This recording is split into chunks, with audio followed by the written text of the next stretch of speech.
বাংলা ও বিশ্ব সাহিত্যের নানান গল্প নিয়ে সাজানো আমাদের ক্লাব স্টোরি ম্যানিয়া ক্লাব।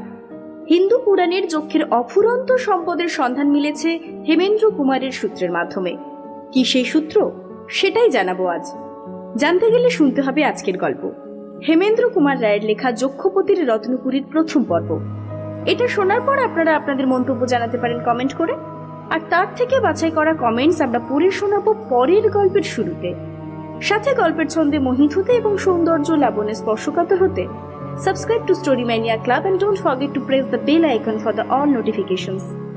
তবে চলুন শুনে ফেলি আজকের সূত্রের খবর, যক্ষপতির রত্নপুরীর প্রথম পর্ব।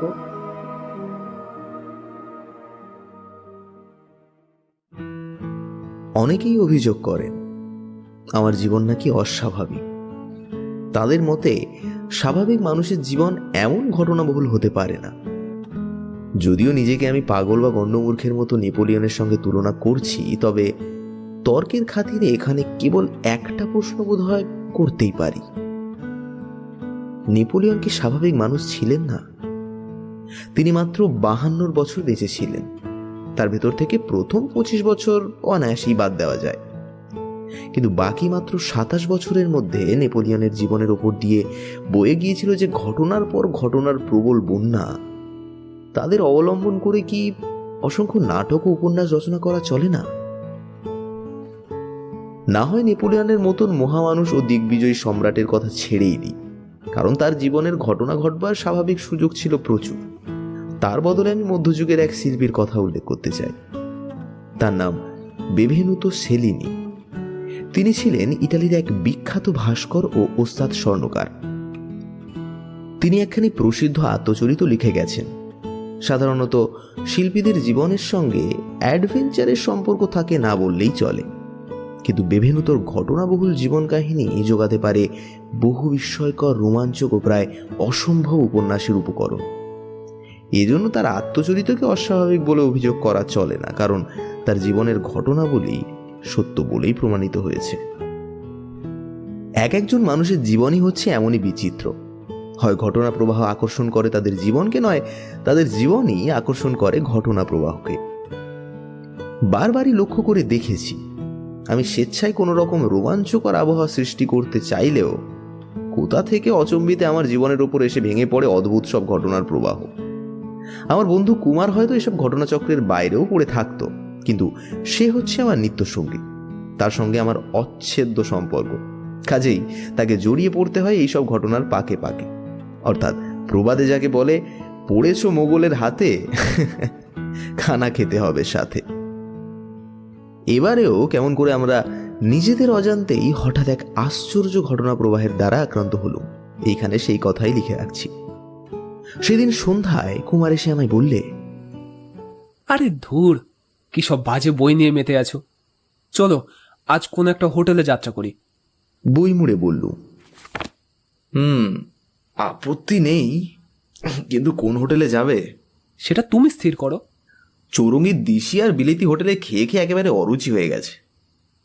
চলো আজ বরং ছাতাওয়ালাগুলির ওই চিনে পাড়ায় যাই। নেন কি নে? হ্যাঁ, সেও তো বিলিতির নকল। আরে না হে না, আমরা যাব খাঁটি চিনে হোটেলে খাঁটি চিনে খাবার খেতে। আরে উত্তম প্রস্তাব, রাজি রাজি।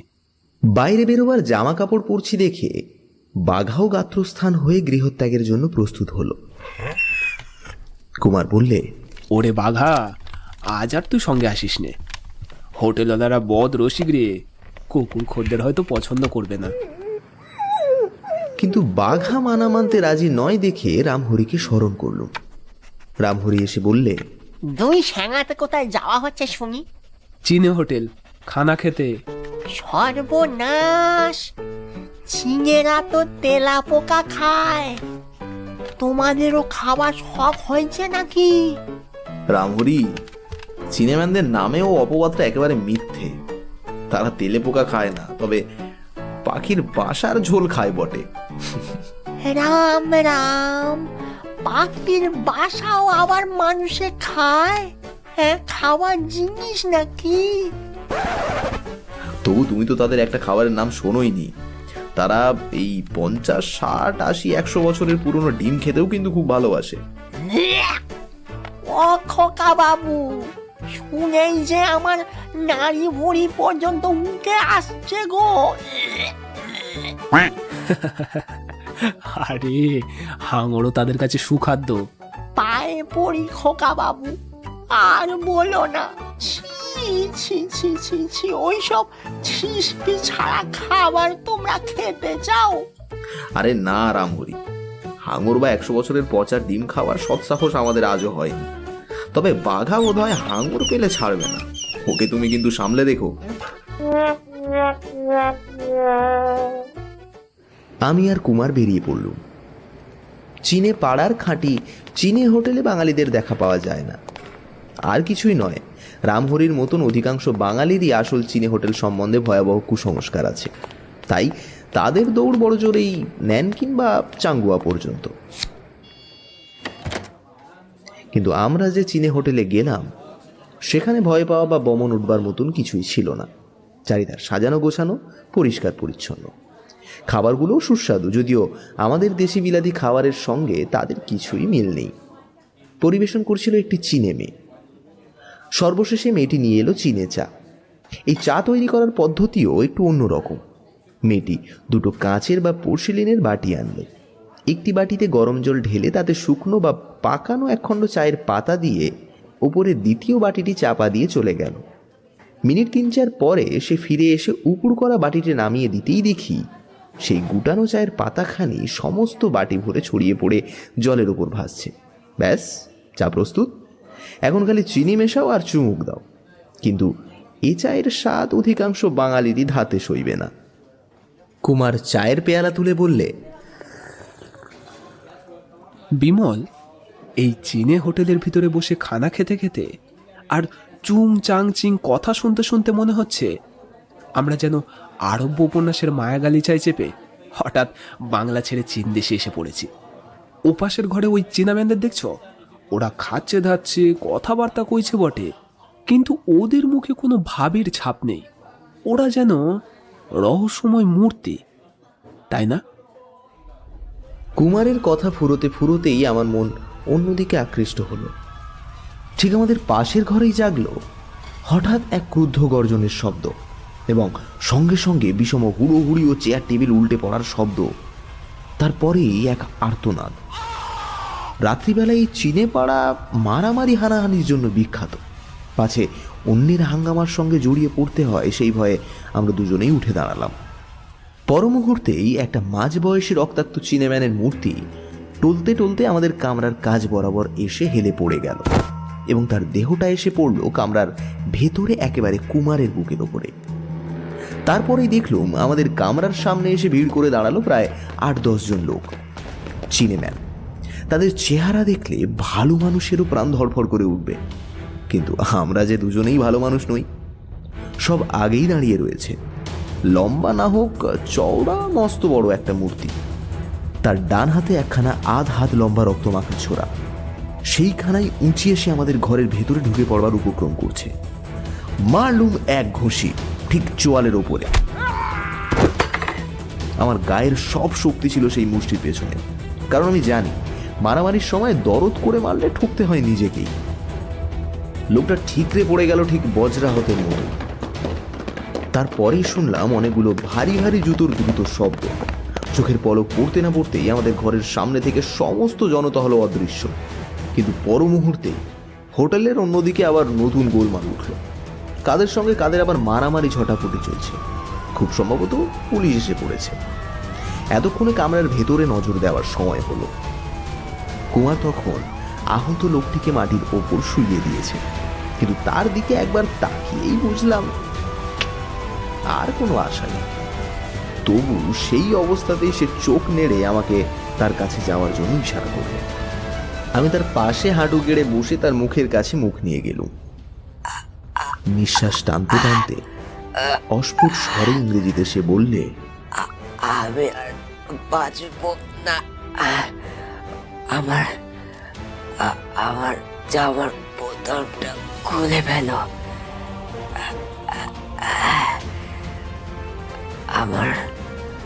আমার গলায় ঝুলছে একখানা লকেট। তাড়াতাড়ি বের করে দাও।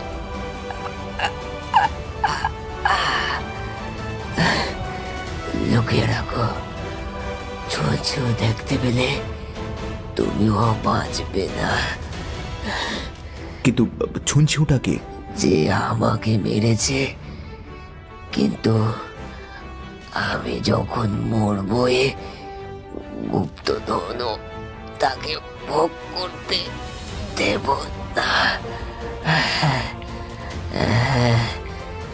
এই আমার প্রতিশোধ।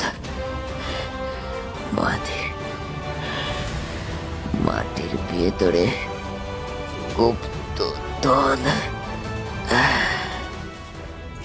তার কথা এবার বন্ধ হলো। সে চোখ মুদলে। ভাবলুম লোকটা বোধহয় এ জন্মের মতন আর কথা কইতে পারবে না। কুমার বললে, এ কি বলছে বিমল? কিছুই তো বোঝা গেল না। গুপ্তধন কোথায় আছে? লোকটা আবার চোখ খুললে। অত্যন্ত ক্ষীণ স্বরে টেনে টেনে সে বললে, কি কি কি পিন, কি পিন, সেখানে যেও। কি পিন?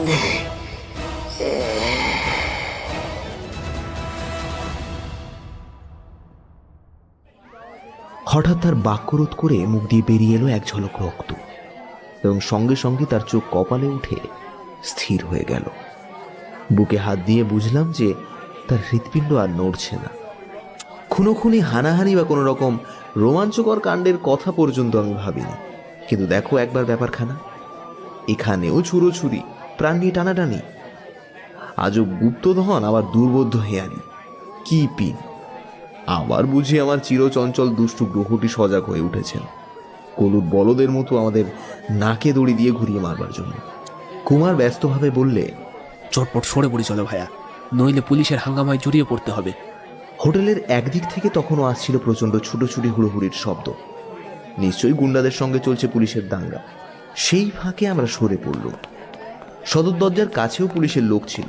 বোধহয় আমাদের বাঙালি দেখেই বাধা দিল না, একেবারে সিধে বাড়িতে এসে উঠল। হতভাগা রামহরি বুড়ো হয়েছে, তবুও তার চোখের জেল্লা কি কম?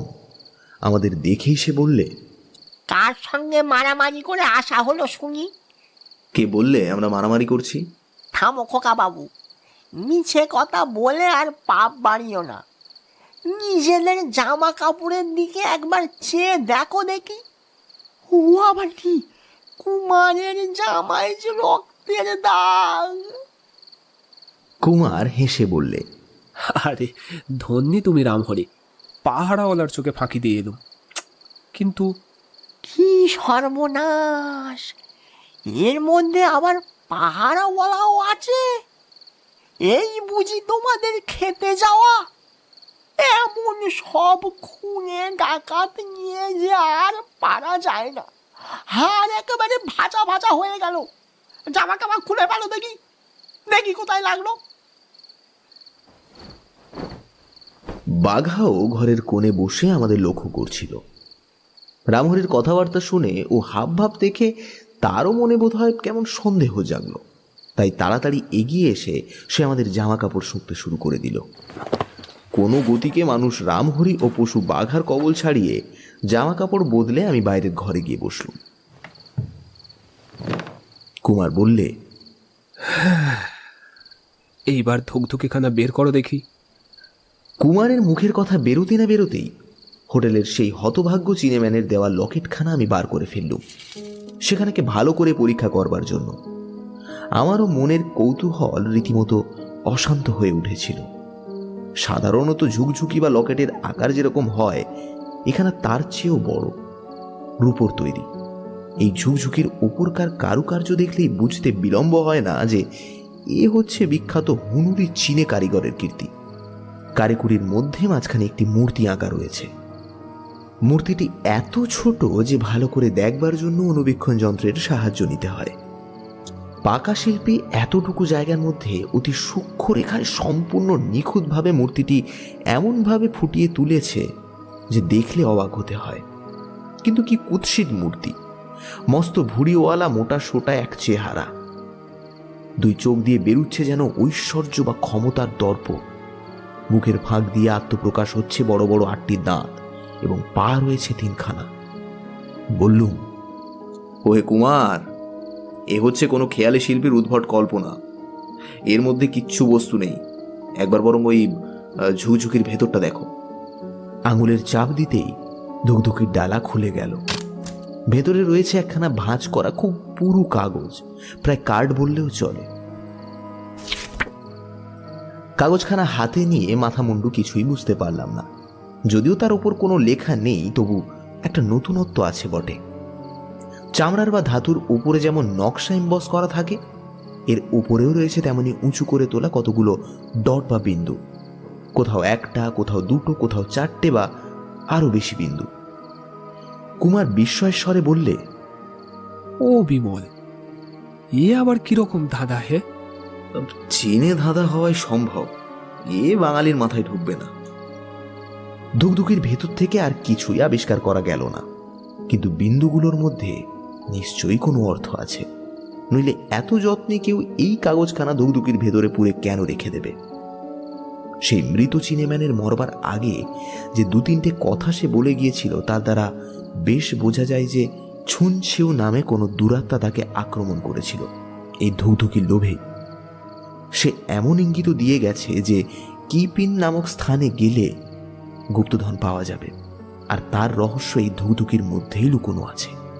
কুমার বললে, বিমল, প্রথম যখন আমরা রূপনাথ গুহার গুপ্তধন আনতে যাই, তখন মরার মাথায় সাংকেতিক লিপির পাঠ উদ্ধার করেছিলে তুমি। এ বিষয়ে তোমার আশ্চর্য ক্ষমতা আছে। ভালো করে ভেবে দেখো, এবারেও তুমি সফল হবে। 1 ঘন্টা গেল, 2 ঘন্টাও গেল। বিন্দুগুলো নিয়ে অনেক নাড়াচাড়া করল, কিন্তু ব্যর্থ হলো আমার সকল চেষ্টাই। শেষে সব চেষ্টা ছেড়ে দিয়ে বললুম, চুলো যাক তোমার ঝুকঝুকির রহস্য, তার চেয়ে কিপিন কথাটা নিয়ে বরং আলোচনা করি। এসো, কিপিনটা কোথায় হতে পারে? কুমার বললে, কিপিন? হ্যাঁ, হয়তো চীনের মুল্লুকের কোনো জায়গা। হ্যাঁ, অসম্ভব।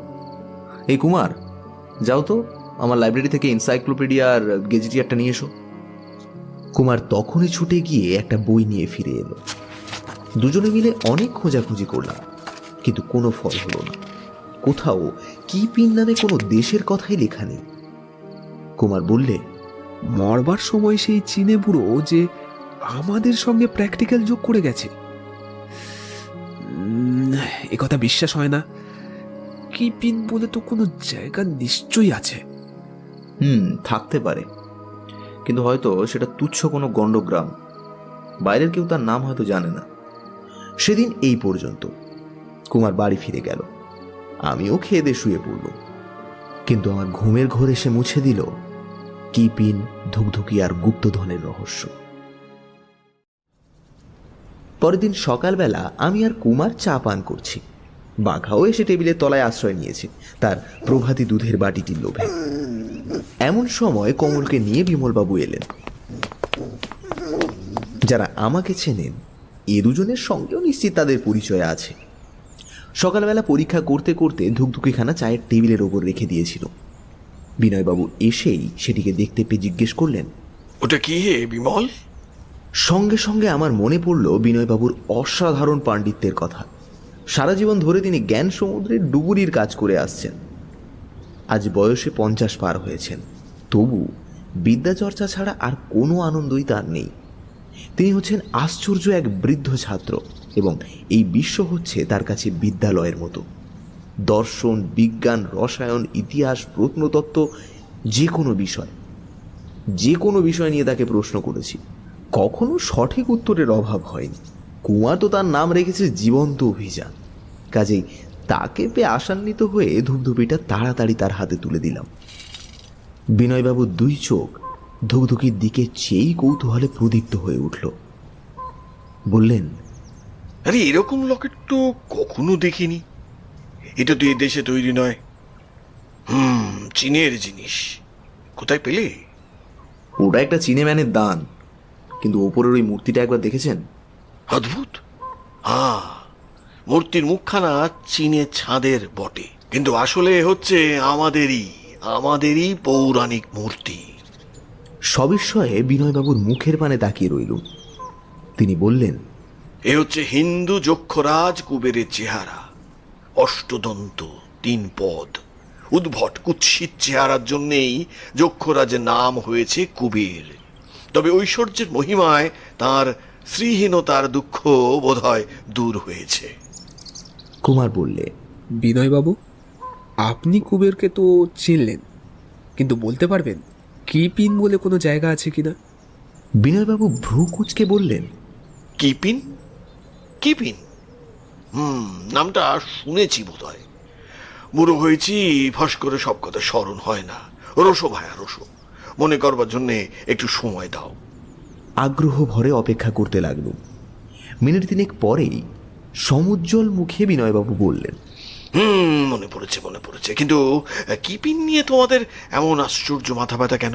তোমরা কি আজকাল ভারতবর্ষের প্রাচীন ইতিহাস নিয়ে ঘাঁটাঘাঁটি করছো নাকি? কিপিন বা ওই কিপিন হচ্ছে অনেক শতাব্দী আগেকার নাম। নামটি দেশীয় নয়, চীনে। 7ম শতাব্দীতে কিপিন বলতে বোঝাতো উত্তর পূর্ব আফগানিস্তানের কপিশ নামের জায়গাকে। তার আগে আর এক সময় ভারত সীমান্তের গান্ধার প্রদেশকেও কিপিন বলে ডাকা হতো। চীনী লেখকরা ভারতের আরও কোনো দেশকে কিপিন বা কাপিন নামে জানতেন। তোমরা কোন কিপিনের কথা জানতে চাও বুঝতে পারছি না যদিও, তবে 7ম শতাব্দীর কিপিন সম্বন্ধে বড় বড় ঐতিহাসিক একটি অদ্ভুত গল্প বলেছেন।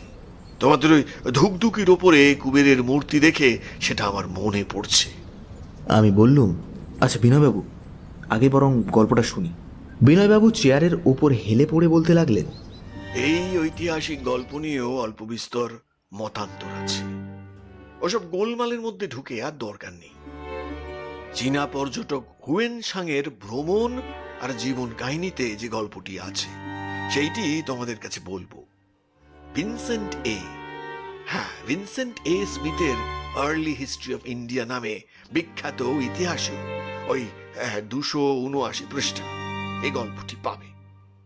কিন্তু গল্পটি বলবার আগে আমাকে আরো কয়েক শতাব্দী পিছিয়ে যেতে হবে।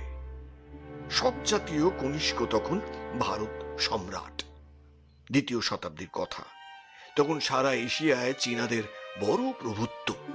শকেরা ভারত দখল করেও চীনাদের কর দিতে বাধ্য ছিল। একবার বিদ্রোহ প্রকাশ করেও চীনাদের কাছে তারা সুবিধে করে উঠতে পারে। সম্রাট কনিষ্কই সর্বপ্রথমে চীনাদের জাঁক ভেঙে দিলেন।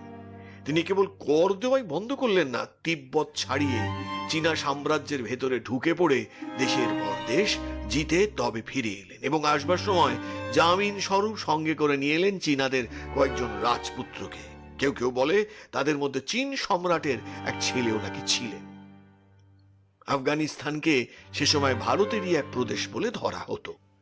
চীন রাজপুত্ররা শীতের সময় পাঞ্জাবে থাকতেন আর গরমের সময় থাকতেন আফগানিস্তানে, শালোকা নামে বৌদ্ধ হীনযান সম্প্রদায়ের এক মঠে। এই মঠটি ছিল কপিশ পাহাড়ের এক ঠান্ডা উপত্যকায়। একথা বোধহয় না বললেও চলবে যে তখন পৃথিবীতে মুসলমান ধর্মের সৃষ্টি হয়নি। আফগানিস্তানে তখন বাস করত হিন্দু আর বৌদ্ধরাই। আজও আফগানিস্তানের চারিদিকে তখনকার বৌদ্ধ মঠের বহু ধ্বংসাবশেষ পাওয়া যায়। কিছুকাল পরে চীন রাজপুত্রদের দেশে ফিরে যেতে দেওয়া হলো। যাওয়ার সময় তারা শালুকা বা ওই কপিশ মঠকে দান করে গেলেন। বিপুল বিত্ত, তাল তাল সোনা, কাঁড়ি কাঁড়ি মণিমুক্ত। সেকালের সেই ঐশ্বর্যের পরিমাণ একালে হয়তো হবে কোটি কোটি টাকা। চীন রাজপুত্ররা কেবল টাকা দিয়েই গেলেন না, ভারতকে শিখিয়ে গেলেন নাশপাতি ও পিচ ফল খেতেও। তারা আসবার আগে এই অঞ্চলে ও 2টি ফলের ফসল ফলত না। এবার হুয়েন সাংয়ের কথা। তিনি ভারতে বেড়াতে এসেছিলেন 7ম শতাব্দীতে। শালকা বা ওই কপিশ মঠে 630 খ্রিস্টাব্দে গিয়ে বর্ষাকালটা কাটিয়ে দিয়েছিলেন। অতদিন পরেও মঠের বৌদ্ধ সন্ন্যাসীরা দ্বিতীয় শতাব্দীর সেই চীন রাজপুত্রদের অসাধারণ দানের কথা নিয়ে হুয়েন সাংয়ের কাছে কৃতজ্ঞতা প্রকাশ করতে ভোলেননি। সন্ন্যাসীরা আর এক বিষয় নিয়ে হুয়েন সাংয়ের কাছে ধর্ণা দিলেন। সন্ন্যাসীরা বললেন, কপিস মঠে যক্ষরাজ কুবেরের প্রকাণ্ড এক পাথরের মূর্তি আছে এবং তারই পায়ের তলায় পোঁতা আছে চীন রাজপুত্রদের দেওয়া অগাধ ঐশ্বর্য। সেই ঐশ্বর্য উদ্ধার করবার জন্য হুয়েন সাংকে অনুরোধ করা হলো। হুয়েন সাং জিজ্ঞাসা করলেন, আপনারা যখন গুপ্তধনের সন্ধান জানেন তখন আমাকে অনুরোধ করছেন কেন? সন্ন্যাসীরা জানালেন, ভয়াবহ জকেরা ওই গুপ্তধনের ওপরে পাহারা দেয় দিন রাত। একবার এক অধার্মিক রাজা গুপ্তধন অধিকার করতে যান, কিন্তু জকেরা এমন উৎপাত শুরু করে যে রাজা প্রাণ ভয়ে পালিয়ে যেতে বাধ্য হন। আমরাও যতবার গুপ্তধন নেওয়ার চেষ্টা করেছি ততবারই ভৌতিক উৎপাত হয়েছে। রাজপুত্ররা অর্থ দিয়েছিলেন মঠের উন্নতির জন্য, কিন্তু সংস্কারের অভাবে মঠের আজ অতি দুর্দশা হলেও ধন ভাণ্ডারে হাত দেওয়ার উপায় নেই। আপনি সাধু ব্যক্তি, আপনার ওপর হয়তো জকেরা অত্যাচার করবে না। হুয়েন সাং রাজি হয়ে ধূপধুনো জেলে উপাসনা করে যক্ষদের উদ্দেশ্য করে বললেন, হে যক্ষ, হে গুপ্তধনের রক্ষক, আমার উপরে প্রসন্ন হও। আমি মন্দির মঠের মেরামতির জন্য যে অর্থের দরকার কেবল তাই নিয়ে বাকি সব ঐশ্বর্য যথাস্থানে রেখে দেব। জকেরা হুয়েন সাংকে বাধা দিলে না। গুপ্তধনের অধিকাংশই হয়তো এখনো মাটির তলায় লুকোনো আছে। আমার গল্পটি ফুরলো। আমি বললুম, কিন্তু আমাদের গল্প এইবার শুরু হবে। বিনয়বাবু জিজ্ঞাসু চোখে আমার পানে তাকিয়ে বললেন, তার মানে? পরে সব বলছি। আপনার এই ঐতিহাসিক গল্পটি অত্যন্ত চিত্তাকর্ষক। অন্ধকারের মধ্যে একটু একটু আলো দেখতে পেয়েছি বটে, কিন্তু সেটুকুও যথেষ্ট নয়। ধাঁধায় পড়ে আছি এই কাগজটা নিয়ে। এর রহস্য কি উদ্ধার করতে পারেন? বলেই আমি ধুকধুকির ভেতর থেকে পুরো কাগজখানা বার করে তার হাতে দিল। বিনয়বাবু কাগজখানার উপরে চোখ বুলিয়েই সহজ স্বরে বললেন, এ তো দেখছি ব্রেল পদ্ধতিতে লেখা। ব্রেল পদ্ধতিতে লেখা? মানে যে পদ্ধতিতে অন্ধরা লেখাপড়া করে? হ্যাঁ, এই পদ্ধতিতে 1 থেকে 6টি মাত্র বিন্দুকে নানাভাবে সাজিয়ে বর্ণমালা প্রভৃতির সমস্ত কাজ সারা যায়। আমি অন্ধ না হলেও কৌতূহলের বশবর্তী হয়ে এই পদ্ধতিটা শিখে নিয়েছি। আমি উৎসাহিত হয়ে বললুম, তাহলে লেখাটা আপনি এখনই পড়তে পারবেন? নিশ্চয়ই নিশ্চয়ই, খুব সহজেই। কুমার আহ্লাদে আটখানা হয়ে বলে উঠল, আরে সাবাস সাবাস, জয় বিনয়বাবুর জয়। আমরা সবাই কৌতূহলী চোখে বিনয়বাবুর মুখের পানে তাকিয়ে রইলুম। ধুকধুকির ডালা খুলে বাঁ হাতের ওপরে সেখানা রেখে বিনয়বাবু আগে সেই এমবস করা বিন্দুগুলির ওপরে ডান হাতের আঙ্গুল বুলিয়ে গেলেন। তারপর বললেন, এর ওপরে ইংরেজি ভাষায় লেখা রয়েছে শালোকা ও পশ্চিম দিক, ভাঙা মঠ ও কুবের মূর্তি ও গুপ্ত গুহা। ব্যাস, আর কিছুই নেই। আমি খানিকক্ষণ স্তব্ধ হয়ে বসে কথাগুলো মনে মনে নাড়াচাড়া করে দেখলুম। তারপর বললুম, বিনয়বাবু, আপনার মতে শালোকা, কিপিন, কাপিন, কপিস বলতে একটা জায়গাকেই বোঝায়? আমার মত নয় বিমল, এ হচ্ছে ঐতিহাসিকদের মত। ওখানে গুপ্তধন আছে, তার মানে এটা ঐতিহাসিক সত্য? একে ঐতিহাসিক সত্য না বলে ঐতিহাসিক গল্প বলা উচিত। এ গল্প বলেছেন বিখ্যাত চৈনিক পরিব্রাজক হুয়েন সাং। ঐতিহাসিকরা গল্পটির উল্লেখ করেছেন মাত্র, অর্থাৎ এর সত্য মিথ্যার জন্যে ঐতিহাসিকরা দায়ী নন। তাহলে শালোকা বা কপিস মাঠের কথাও কি গল্পের কথা? না, কাপিন, কিপিন, শালুকা বা কপিস যে নামেই ডাকো, ও মঠের ধ্বংসাবশেষ আজও আছে উত্তর পূর্ব আফগানিস্তানে।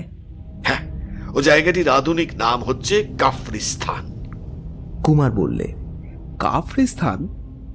ও বাবা, সে যে হিন্দুকুশ পাহাড়ের ওপারে, সেখানেও বৌদ্ধ মঠ, হিন্দু দেবতা কুবের। কুমার, আজকের দিনে ভারতবাসী পাশ্চাত্য জ্ঞান বিজ্ঞানে শিক্ষা পেয়ে নিজেকে সভ্যতায় অগ্রসর হয়েছে বলে মনে করে বটে, কিন্তু স্বদেশ আর স্বজাতি সম্বন্ধে হয়েছে রীতিমতো অন্ধ। তোমাদের শিক্ষাগুরু ইংরেজরা আফগানিস্তানের এপারেই ভারতের সীমারেখা টেনেছে বলে সেইটাকেই সত্য বলে মেনে নেওয়ার কারণ নেই। একসময় ভারত সম্রাটের সাম্রাজ্য যতদূর বিস্তৃত ছিল, ইংরেজরা আজও ততদূর পর্যন্ত পৌঁছতে পারেনি। আফগানিস্তান নামে কোনো দেশের নাম কেউ তখন স্বপ্নেও শোনেনি। মৌর্য সম্রাট চন্দ্রগুপ্ত গ্রিকদের তাড়িয়ে দিয়েছিলেন হিন্দুকুশের ওপারে। আজ বিলাতি জিওগ্রাফি যাকে আফগানিস্তান বলে ডাকে, তখনকার পৃথিবী তাকে ভারতবর্ষ বলেই জানত। আর সেখানে বাস করত ভারতের হিন্দু, বৌদ্ধ, জৈনরাই। ওখানে যে বৌদ্ধ মঠ আর হিন্দু দেবতা থাকবে, ইহার আশ্চর্যের কথা কি? ভারতের গৌরবের দিনে উত্তরে চীন দেশে, দক্ষিণে জাভা, বালি, সুমাত্রা দ্বীপে আর পূর্বে কাম্বোডিয়া প্রভৃতি স্থানে হিন্দু দেবতাদের যাতায়াত ছিল। তোমরা সত্যিকার ভারতের ইতিহাস পড়ো ভাই, সত্যিকারের ইতিহাস। নিজেদের এমন ছোট করে দেখো না। উত্তম, তাহলে 2-4 দিনের মধ্যেই আমরা কাফরি স্থানে ভারতের পূর্ব গৌরব দেখবার জন্য যাত্রা করব, আর আমাদের পথপ্রদর্শক হবেন আপনি। বিনয়বাবু সবিস্ময়ে আমার মুখের দিকে খানিকক্ষণ তাকিয়ে রইলেন, তারপর ধীরে ধীরে বললেন, তোমাদের এই আকস্মিক উৎসাহ অত্যন্ত সন্দেহজনক। কেন? বিমল ভায়া, আমাকে ধোঁকা দেওয়ার চেষ্টা করো না। আমি তোমাদের খুব ভালো করে চিনি। ধুকধুকির ওপরে ব্রেল পদ্ধতিতে লেখা এই অদ্ভুত কথাগুলো আর কাপিন, কিপিন বা কপিস মঠ সম্বন্ধে তোমাদের আগ্রহ দেখেই বুঝতে পেরেছি। আবার তোমরা নতুন কোনো অ্যাডভেঞ্চারের গন্ধ পেয়েছো। হ্যাঁ, আসল ব্যাপারটা কি বলো দেখি। আমি তখন হাসতে হাসতে চিনে হোটেলের ঘটনাখানা বর্ণনা করলুম। সমস্ত শুনে বিনয়বাবু বললেন, বিমল কুমার, তোমাদের মাথা নিশ্চয়ই খারাপ হয়ে গিয়েছে। কেন? কনিষ্ক ছিলেন 2য় শতাব্দীর মানুষ।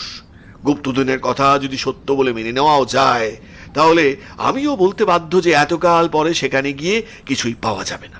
কারণ? কারণ ঐতিহাসিক গল্পেই প্রকাশ। প্রাচীনকালেও ওই গুপ্তধনের কাহিনীটি ছিল অত্যন্ত বিখ্যাত, তাই আরো অনেকে তা লাভ করবার জন্য ব্যস্ত হয়ে উঠেছিল। কিন্তু 7ম শতাব্দীতেও হুয়েনসাং সচক্ষে সেই গুপ্তধন দেখেছিলেন। 2য় শতাব্দী থেকে 7ম শতাব্দী বড় কম দিনের কথা কিন্তু নয়। তারপর কত বিদেশি দস্যু দিগ্বিজয় বেরিয়ে ঠিক ওই অঞ্চল দিয়েই ভারতবর্ষে প্রবেশ করেছে, এ কথা ভুলে যাচ্ছ কেন? হ্যাঁ, তারা কি ওই গুপ্তধনের কথা শোনেনি? না শোনাও কিন্তু আশ্চর্য নয়। তারপর ভারতে কতবার অন্ধযুগ এসেছে, বারবার কত রাজ্যের কত ধর্মের উত্থান পতন ঘটেছে। মঠ গেছে ভেঙে, সন্ন্যাসীরা গেছে পালিয়ে। বিপ্লবের পর বিপ্লবের মধ্যে পড়ে লোকে গুপ্তধনের কথা না ভুললেও ঠিকানা হয়তো ভুলে গিয়েছে। পৃথিবীতে এমন অনেক বিখ্যাত গুপ্তধনের গল্প শোনা যায়, যার কথা সকলে জানে কিন্তু ঠিকানা কেউ জানে না। কুমার বললে, তারপর আরও একটা কথা ভেবে দেখুন বিনয়বাবু, আপনি ইতিহাসের যে গল্পটা বললেন আমরা কেউ তা জানতাম না, কিন্তু সেই হতভাগ্য চীনাম্যানের কাছ থেকে আমরা যে ধুকধুকিটা পেয়েছি, তার সঙ্গে এই গল্পের প্রধান কথাগুলো অবিকল মিলে যাচ্ছে।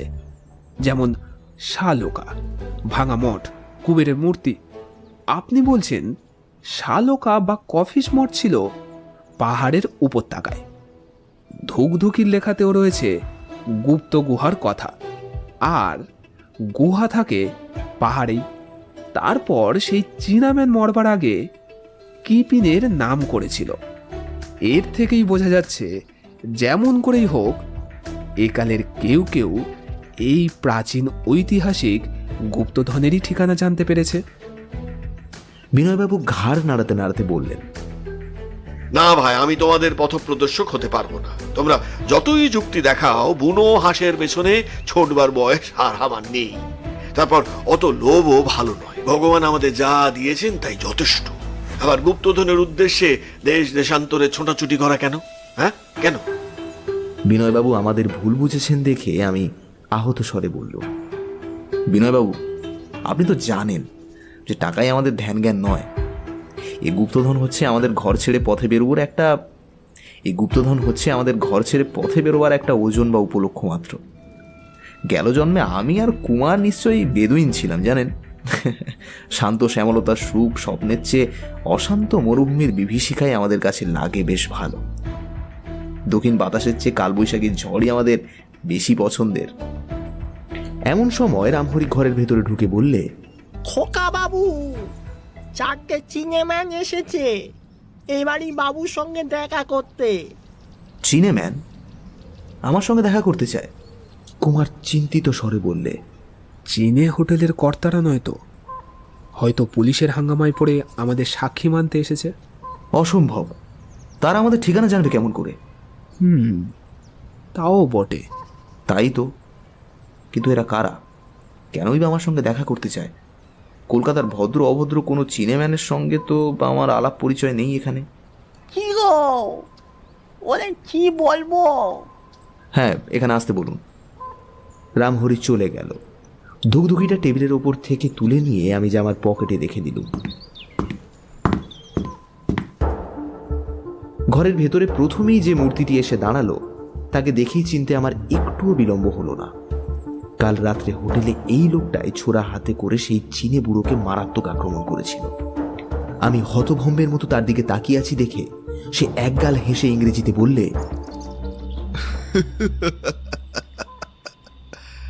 কি বাবু, তুমি কি আমাকে চিনে ফেলেছ?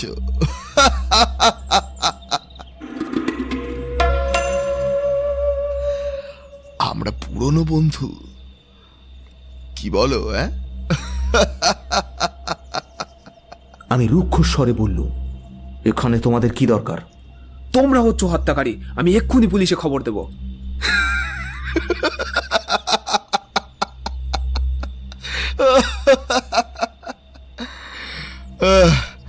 বেশ বেশ বাবু, তাই দিও, কিন্তু এতটা তাড়াতাড়ি কেন? আগে আমার কথাই শোনো। আমি বসে বসে লোকটাকে ভালো করে লক্ষ্য করতে লাগলুম। আগেও দেখেছিলাম, এখনো দেখলুম। মাথায় সে 5 ফুট উঁচু হবে না, কিন্তু তার দেহটা চওড়ায় সাধারণত মানুষের দ্বিগুণ। অসম্ভব চওড়া দেহের ওপরে মঙ্গলীয় ছাঁচে গড়া মুখ আমার সামনে বসে আছে, যেন মানুষের ছদ্মবেশে বিভৎস একটা ওরাংওটাং। সে হাসতে হাসতে বললে,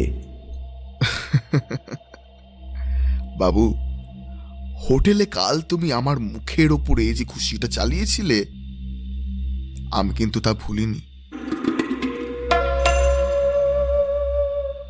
ও, তা সেই জন্য কি তুমি আজ প্রতিশোধ নিতে এসেছো? আরে না না, মোটেই নয় বাবু, মোটেই নয়। আমি তোমার খুশির তারিফ করি। জবাব না দিয়ে ভাবতে লাগলুম লোকটার উদ্দেশ্য কি। সে বললে, বাবু, ভগবান আমাকে ঢ্যাঙা করেননি, কিন্তু আমার গায়ে শক্তি দিয়েছেন। এজন্যে ভগবানকে ধন্যবাদ। এক হাতে আমি 3 মণ মাল মাথার উপরে তুলে 16 হাত দূরে ছুঁড়ে ফেলে দিতে পারি, কিন্তু আমার মতন লোককেও তুমি এক খুশিতে কাবু করেছ। যদিও আমি তোমার জন্য প্রস্তুত থাকলে এমন অঘটন ঘটতো না, তবু তুমি বাহাদুর। তোমার নাম কি ছুনছিও?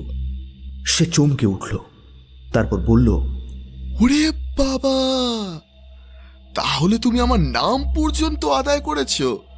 ভালো কথা নয়, ভালো কথা নয়। বলতে বলতে ঝাঁ করে পকেটের ভেতর হাত চালিয়ে দিয়ে বার করলো একটা রিভলভার। তার পেছনের 3 মূর্তিও সঙ্গে সঙ্গে এক একটা রিভলভার বার করে ফেললে। আমাদের চোখের সামনে স্থির হয়ে রইল 4-4টে রিভলভারের চকচকে নল। ছুনছিওয়ের রিভলভারটার লক্ষ্য ছিল আমার দিকেই। এভাবে চোখের সামনে রিভলভার তুললে কারোরই মন স্থির হয় না, আমারও হলো না। কুমার, বিনয়বাবু ও কমলের মুখের পানে একবার আর চোখে চেয়ে দেখলুম। রিভলভারের মহিমায় তাদের কারোরই ভাবান্তর হয়নি দেখে বিস্ময় হলুম না। আমরা সকলেই একই বিপদ পাঠশালায় পাঠ গ্রহণ করেছি বহুবার, সুতরাং রিভলভার দেখেই আর্তনাদ করবার অভ্যাস আমাদের নেই। ঘরের এদিকে ওদিকে একবার চোখ বুলিয়ে নিলাম। আমাদের পেছনে ঘরের দেওয়াল। আমার ডান পাশে কুমার এবং বাঁ পাশে বিনয়বাবু, তার পাশে কমল বসে আছে। আমার সামনেই একটা গোল মার্বেলের টেবিল, তার ওপাশে বসে ছুনছিও এবং তার পেছনে একসারে দাঁড়িয়ে আছে তার 3টে চিনেম্যান। তাদের পেছনেই এই ঘর থেকে বেরুবার একমাত্র দরজা। পেছনে হটবার উপায় নেই, চীনাদের এড়িয়ে দরজা দিয়ে যাওয়াও অসম্ভব। এক প্রকার নিজের ঘরেই ফাঁদে পড়ে গেছি, পালাবার পথ একেবারে বন্ধ। টেবিলের তলায় স্থির হয়ে বসে আছে বাঘা। অন্য কোনো কুকুর হলে এতক্ষণে নিশ্চয়ই গর্জন করে তেড়ে যেত। কিন্তু রিভলভারের সামনে গর্জন করলে বা তেড়ে গেলে যে মহা বিপদের সম্ভাবনা তা বুঝতে দেরি হলো না। এমনই শিক্ষিত কুকুর সে। ছুনছিউ হাসতে হাসতে বললে, বাবু, কি দেখছো? কি ভাবছো? বুঝতে পারছো না তো এ বাড়ির মালিক হচ্ছি এখন আমি? হ্যাঁ? হতভাগার বাঁদরের মুখে হাসি দেখে গা যেন জ্বলে গেল। বললুম, ছুনছিউ, তোমার রিভলভারটা নামাও। তুমি হয়তো ভুলে যাচ্ছ এটা চীন দেশ নয়।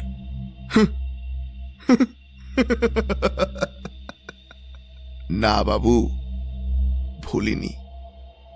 আমি জানি এটা বাংলাদেশ, আর এখানে বসবাস করে কাপুরুষ বাঙালিরা। আমরাও সশস্ত্র হলে এ কথা বলবার তোমার সাহস হতো না। চুপ করো বাবু, তোমার সঙ্গে আমি গল্প করতে আসিনি। কাল হোটেল থেকে তোমরা একটা লকেট চুরি করে এনেছো। ভালো চাও তো সেখানে ফিরিয়ে দাও। ছুনছিউ, তুমি কি চণ্ডুকে স্বপ্ন দেখছো নাকি? লকেট, সেটা আবার কি? হ্যাঁ, সে আবার কি? আকাশ থেকে খসে পড়বার চেষ্টা করো না বাবু। তুমি কি বলতে চাও?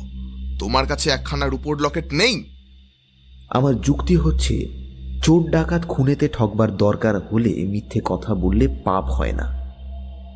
অতএব কোনো রকম দ্বিধা না করে বললুম, না, সোনা রূপা বা পিতলের কোনো রকমের লকেট ফকেটের আমি ধার ধারি না। কুমার মস্ত একটা হাই তুলে বললে, ও হে ছুনছুয়ু, তোমার ওই ছাতা পড়া দাঁতগুলো দেখে না আমার গা বমি করছে। তুমি দাঁত বের করে আর না হাসলে আমি বাধিত হই। বিনয়বাবু টেবিলের ওপর থেকে একখানা বই তুলে নিয়ে খুব মনোযোগের সঙ্গে পড়তে শুরু করে দিলেন। বাঘা যেন নাচারের মতো লম্বা হয়ে শুয়ে পড়ে সামনের দিকে দুটি থাবা বাড়িয়ে দিয়ে তার উপর নিজের মুখ স্থাপন করলে, কিন্তু তার দৃষ্টি রইল চিনেম্যানের দিকেই। ছুনছিউ বললে, ও হে বাবু, আমার সঙ্গে রসিকতা করা নিরাপদ নয়। মানুষ খুন করতে আমি ভালোবাসি। চোখে দেখবার আগেই আমি মানুষ খুন করে বসি। বিনয়বাবু হঠাৎ হাতের বইখানা টেবিলের উপর ছুঁড়ে ফেলে দিলেন। তার গোঁপদাড়ির ফাঁকে একটুখানি হাসির ঝিলিক ফুটেই মিলিয়ে গেল। বিনয়বাবু তাহলে বই পড়তে পড়তে চোরা চোখে তাকাতে পারেন। বাঘা টপ করে উঠে পড়ে একটা ডন দিয়ে খাড়া হয়ে দাঁড়ালো এবং ঘন ঘন নাড়তে লাগলো তার লেজটা। ছুনছিউ আশ্চর্য হয়ে বললে, হ্যাঁ, আরে আরে, কুকুরটা হঠাৎ দাঁড়িয়ে উঠে লেজ নাড়তে শুরু করে দিল কেন? এতক্ষণ পরে ও তোমাকে বন্ধু বলে হয়তো চিনে ফেলেছে। ছুনছিউ চট করে একবার পেছন দিকটা দেখে নিয়ে বললে, না না, আমার কেমন সন্দেহ হচ্ছে। আমি বিপদের গন্ধ পাচ্ছি। না না, আর দেরি নয়, হয় লকেট দাও নয় মরো। অতটা এগিয়ে এসো না ছুনছিউ, অতটা এগিয়ে এসো না, তাহলে আমি খপ করে কিন্তু তোমার হাত থেকে রিভলভারটা কেড়ে নিতে পারি। ছুনছিউ আবার পিছিয়ে পড়ে বললে, কেড়ে নিবি? দানব, মানব, ভগবান, শয়তান, ছুনহিউর হাত থেকে রিভলভার কেড়ে নেবে কে? ওরে, এই বাঙালি বাবুদের কেউ একটা আঙুল নাড়লেই তোরা গুলি করে তাদের খুলি উড়িয়ে দিবি, বুঝেছিস? তারা চারজনে আমাদের এক একজনের দিকে লক্ষ্য স্থির করে রিভলভার তুলে ধরলে। এবারে সত্যি সত্যি ছুনছিউয়ের দুই চোখে ফুটে উঠল হত্যাকারীর জ্বলন্ত দৃশ্য। দাঁত মুখ খিঁচিয়ে এসে বললে, এই আমি 3 গুনছি, এর মধ্যে লকেট না দিলে আর তোদের রক্ষে নেই। 1, 2। ছুনছিউ 2 গুনবার সঙ্গে সঙ্গে দ্বারপথে আবার রামহরির আবির্ভাব। পা টিপে টিপে সে ঘরের ভেতরে এসে দাঁড়ালো, একগাছা লম্বা মোটা দড়ির 2 মুখ 2 হাতে ধরে। তারপর সে গাছাকে স্কিপিং দড়ির মতো শূন্যে তুলেই সে একসঙ্গে 3টে চীনে মূর্তির মাথার উপর দিয়ে ফেলে খুব জোরে মারলে এক প্রচণ্ড হ্যাঁচকা টান। বয়স রামহরির 55 পার হলেও এখনো সে শক্তিহীন হয়নি। পরমুহূর্তেই 3 চীনে মূর্তি একসঙ্গে ঠিকরে পোপার ধরণী তলে। বিনয়বাবুর সঙ্গে কুমার ও কমলও সেই মুহূর্তে এক এক লাফে সেই ভূপতি দেহ 3টের ওপর ঝাঁপিয়ে পড়লে। এদিকে শব্দ শুনে চমকে ছুঁচিও যেই ভুলে মুখ ফিরিয়েছে অমনি বাঘা তড়াক করে লাভ মেরে তার রিভলভার শুধু ডান হাতের কবজিতে কামড় মেরে ঝুলে পড়ল এবং সঙ্গে সঙ্গে আমি ধাক্কা মেরে সামনের টেবিল সরিয়ে ছুঁচিমের চোয়ালের ওপর দিলাম বিষম এক নকআউট ব্লো। হঠাৎ গোড়া কাটা গাছের মতো ছুঁচিও শটান লম্বা হয়ে শুয়ে পড়ল ঘরের মেঝের উপরে। সমস্ত ব্যাপারটা বলতে এতগুলো লাইনের দরকার হলো বটে, কিন্তু এগুলো ঘটতে 1 সেকেন্ডেরও বেশি সময় লাগেনি। হাতে মুষ্টিযুদ্ধের দস্তানা পরে চোয়ালের ঠিক জায়গায় ঘুষি মারলেই প্রতিপক্ষ তখনই কিছুক্ষণের জন্য অজ্ঞান হয়ে পড়বে, কিন্তু দস্তানাহীন হাতে চোয়ালের যথাস্থানে ঘুষি মারলে প্রায় সময় দেখা যায় চোয়াল ভেঙে রক্তাক্ত হয়ে গেলেও এবং কাবু হয়ে পড়লেও প্রতিপক্ষ জ্ঞান হারায় না। ছুঁচিও জ্ঞান হারালো না।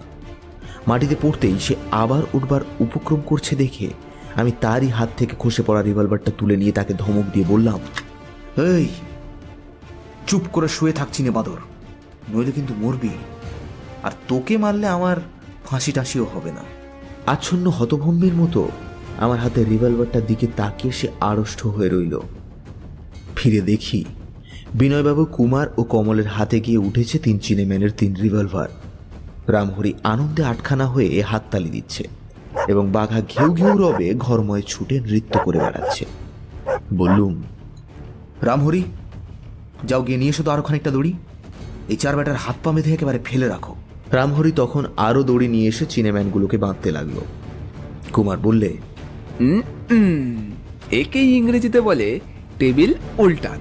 চীনেদের হলদে হাতের রিভলভারগুলো এসেছে এখন আমাদের এই বাদামি হাতে।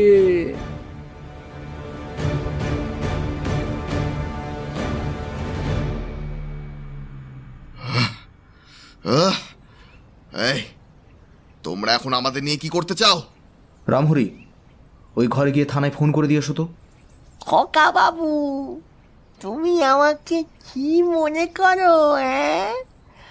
বুড়ো হলেও এখনো ভীমরতি হয়নি, আর লেখাপড়া না জানলেও বুদ্ধিতে আমি তোমাদের কারোর চেয়ে কম নই। এই 4 দিনে হনুমানের রকম সকম উকি মেরে দেখেই আমি খানিক আগে থানায় ফোন করে দিয়েছি। পুলিশ তো এসে পড়লো বলে, হ্যাঁ দেখো না। বিনয়বাবু উচ্ছ্বাসিত স্বরে বললেন, ধন্য ধন্য রামহরি, তুমি ধন্য। আজকের এই নাট্যাভিনয়ে নায়কের ভূমিকায় তোমার কৃতিত্ব দেখে আমি সত্যি মুগ্ধ হয়েছি। এইবারে বিনয়বাবুকে রাজি করিয়েছি। তার কাফরিস্তানে যেতে নারাজ হওয়ার প্রধান কারণই ছিল প্রাচীন বৌদ্ধ মঠের মধ্যে এখনো যে গুপ্তধন আছে এটা তিনি সত্যি বলে মানতে পারছিলেন না, কিন্তু চিনেম্যানগুলোর কাণ্ড দেখে এখন তিনি মত বদলাতে বাধ্য হয়েছেন। তিনি বুঝেছেন গুপ্তধনের অস্তিত্ব সম্বন্ধে একেবারে নিশ্চিত না হলে ওই চীনে দুরাত্মার দল এত মরিয়া হয়ে এমন সব সাংঘাতিক বিপদের ঝুঁকি মাথায় নিতে পারত না। এখন তিনি বলছেন, ওই লকেটের পেছনে সত্যই কোনো গুপ্ত রহস্য আছে, গুপ্তধনের। লোভ আমি করি না, কিন্তু রহস্যটা কি জানবার জন্যে ভারী আগ্রহ হচ্ছে। আগ্রহ নেই খালি রামহরির। সে থেকে থেকে বলে, ছি ছি ছি ছি ছি বিনয় বাবু, এই বয়সে কোথায় জপ তপ আর হরিনাম নিয়ে থাকবেন? তা না করে আপনিও কিনা ওই গোয়ার ছোড়াদের দলে গিয়ে ভিড়লেন। ছি ছি ছি ছি। ভাঙচি দিও না রামহরি, দল ভাঙাবার চেষ্টা করো না। তোমার যদি এতই অমত তবে থাকো না তুমি কলকাতায় পড়ে। আমরা তো মাথার দিব্যি দিয়ে তোমাকে সাধাসাধি করছি না। কি বলিস রে বাঘা? বাঘা বোধ হয় সায় দেওয়ার জন্যই একবার কুমার আর একবার রামহরির মুখের পানে তাকিয়ে ল্যাজ নাড়তে থাকে। আরে পাজি কুকুর, তুইও ওই দলে?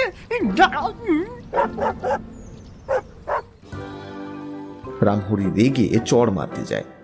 বাঘা কুমারের পেছনে গিয়ে আত্মরক্ষা করে। আমাদের যাত্রার তোড়জোড় চলছে। এতদিনে আমরা বেরিয়েও পড়তুম, কিন্তু যেতে পারছি না কেবল এই হতভাগা ছুঁচিয়ের জন্য। এখনো তার বিচার শেষ হয়নি, আর আমরা হচ্ছি সরকারের পক্ষে প্রধান সাক্ষী। পুলিশের তদারকে প্রকাশ হয়েছে যে ছুনছিউ হচ্ছে চীন দেশের এক বিখ্যাত ডাকাত সর্দার। তার দলের লোক অনেক। সে যে কবে চীন থেকে ভারতে হাজির হয়েছে এবং তার এই আসার উদ্দেশ্যই বা কি, পুলিশ এখনো তা জানতে পারেনি। কিন্তু আমরা আন্দাজ করছি তার একমাত্র উদ্দেশ্য হচ্ছে গুপ্তধন।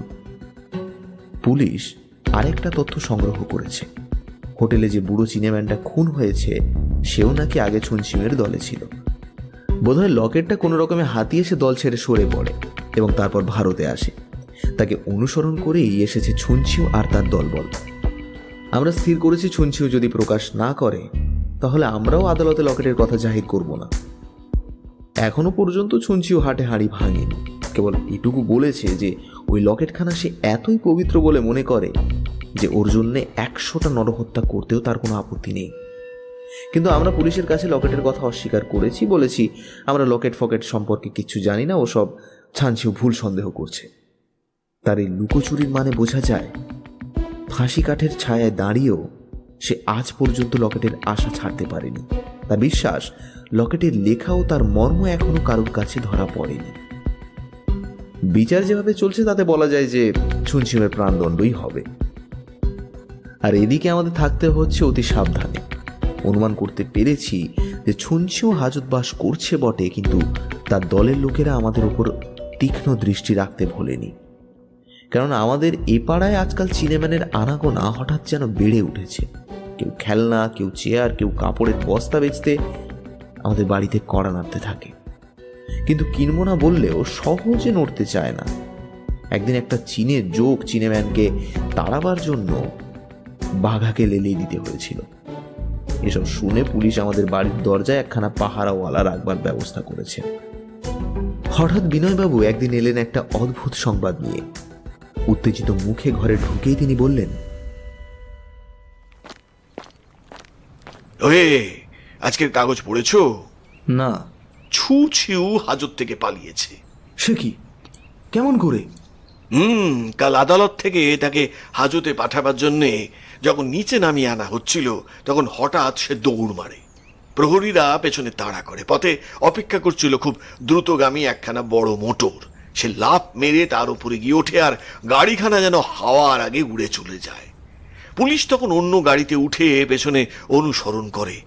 খানিকক্ষণ এ রাস্তায় ও রাস্তায় ছোটাছুটির পর ছুনছিউর গাড়িখানা ধরা পড়ে। তার মধ্যে দুটো চিনেম্যান ছিল, কিন্তু ছুনছিউ ছিল না। সে কোন ফাঁকে কোথায় নেমে পড়ে পুলিশের চোখে বেমালুম ধুলো দিয়েছে। এ তো ভারী বিপদের কথা। বিপদ? সমূহ বিপদের সম্ভাবনা। ছুনছিউ হয়তো আবার লকেট উদ্ধারের চেষ্টা করবে। সাবধান বিমল, খুব সাবধান। ছুনছিউর সঙ্গে যে আমাদের দেখা হওয়ার সুযোগ হবে এটা আমি বেশ অনুমান করতে পারছি। লকেটখানা পুলিশের হাতে সমর্পণ করো, সব ঝঞ্ঝাট চুকে যাক। না না, লকেটটার কথা অস্বীকার করার পর তার করা চলে না। আমাদের সামনে এখন খোলা আছে একটি মাত্র পথ। কি পথ? কাফরিস্তানে যাত্রা করার পথ। ছুনছিউকে আমরা প্রস্তুত হওয়ার অবসর দেব না। কালকে আমরা বেরিয়ে পড়ব। ছুনছিউ এসে দেখবে খাঁচা খালি, পাখি নেই। শোনো, ছুনছিউ এরই মধ্যে আবার জাল ফেলেছে। বেশ, আমরাও অপ্রস্তুত নই। কালই আমাদের যাত্রার দিন। হ্যাঁ, আপনারাও আসুন। কামরায় কেবল রামহরি থাক। সাবধানের মান নেই যে।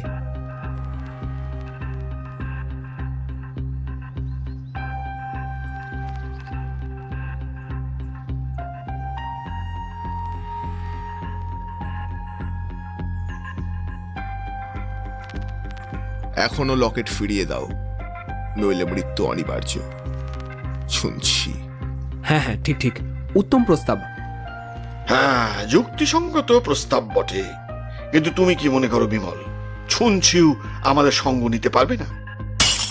জবাব দিতে যাব, হঠাৎ ঝনঝন করে জানলার একটা শাঁসি ভেঙে গেল এবং ঘরের মেঝের উপর সশব্দে এসে পড়ল একখণ্ড পাথর, তার সঙ্গে সুতো দিয়ে বাঁধা একখানা কাগজ। সবিষয়ে তাকিয়ে আছি। কুমার ছুটে গিয়ে কাগজ শুদ্ধ পাথরখানা কুড়িয়ে নিল। তারপর কাগজখানার দিকে চেয়েই বলে উঠল, বন্ধুবর, ছুনছিউর চিঠি, ইংরেজিতে লেখা। এখনো লকেট ফিরিয়ে দাও, নইলে মৃত্যু অনিবার্য। শুনছি। কুমার দ্রুত পদে ঘর থেকে বেরিয়ে গেল। তারপর ফিরে এসে সে বলল, না, রাস্তায় কেউ কোথাও নেই। পাহাড়ওয়ালা বললে এখানে সে কোনো চেনাম্যানকে দেখেনি। ছুঞ্চিউ এরই মধ্যে আবার জাল ফেলেছে। বেশ, আমরাও অপ্রস্তুত নই। কালই আমাদের যাত্রার দিন। রামহরি নিশ্চয়ই ঘরের বাইরে থেকে সমস্ত শুনছিল। সে চিৎকার করে উঠল, হে মা কালী, হে মা দুর্গা, ও বাবা মহাদেব, খোকা বাবুর দিকে কৃপা কটাক্ষে একটু নিরীক্ষণ করো বাবা। জয় বাবা, জয় জয় মা। পরদিন সন্ধ্যা পর্যন্ত আয়োজন করতে করতেই কেটে গেল। এর মধ্যে শত্রুপক্ষ আর কোনো সজাগতার লক্ষণ প্রকাশ করেনি। এমনকি পথের চীনে জনতা পর্যন্ত একেবারে অদৃশ্য হয়ে গিয়েছে। বিনয়বাবু বললেন, এ হচ্ছে ঝড়ের আগেকার শান্তি। কমল বললে, তাহলে ঝড় উঠলে বজ্রপাত করার জন্য আমাদের বন্দুকগুলো তৈরি আছে তো? থামো থামো ফাজিল ছোকরা, এক ফোঁটা মুখে অত বড় বড় বুলি ভালো শোনায় না। সন্ধ্যার সময় স্টেশনে যাত্রা করা গেল। আমরা ফার্স্ট ক্লাস কামরা রিজার্ভ করেছি, মেল ট্রেন। পথে বা স্টেশনে একবারও সন্দেহ হলো না যে আমাদের গতিবিধি কেউ লক্ষ্য করছে। স্টেশনের ভিড়ের মধ্যে একখানাও মঙ্গলীয় ছাঁচে হলদে মুখ নজরে ঠেকল না। গাড়ির প্রত্যেক কামরায় উঁকি মেরে এসেছি, কোথাও সন্দেহজনক কিছুই নেই। আপাতত ছুঞ্চিউকে ফাঁকি দিতে পেরেছি ভেবে স্বস্তির নিঃশ্বাস ফেলে বাঁচলুম। ঘন্টা দিল এবং ট্রেন ছাড়ল। কুমার বললে, অজানার অভিমুখে আবার হলো অভিযান শুরু। সুদূরের যাত্রী আমরা, অদৃষ্ট আমাদের জন্য আবার কি নতুন উত্তেজনা সঞ্চয় করে রেখেছে? মনে মনে সেটাই আন্দাজ করার চেষ্টা করছি। কমল আইসক্রিম চুষতে চুষতে বলল, এবারে আমরা অদৃষ্টের ভান্ডারটা লুট করবো। হ্যাঁ, বিনয়বাবু কটমট করে তার দিকে তাকালেন। রাত্রের খাওয়া দাওয়া সেরে গল্প করতে করতে আমরা ঘুমিয়ে পড়লাম। কতক্ষণ ঘুমিয়েছিলাম জানি না, অচম্বিতে জেগে উঠে অনুভব করলাম বিষম এক বেদনা। তারপর বুঝলাম যে বিছানার উপর থেকে ছিটকে আমি নিচে পড়ে গিয়েছি।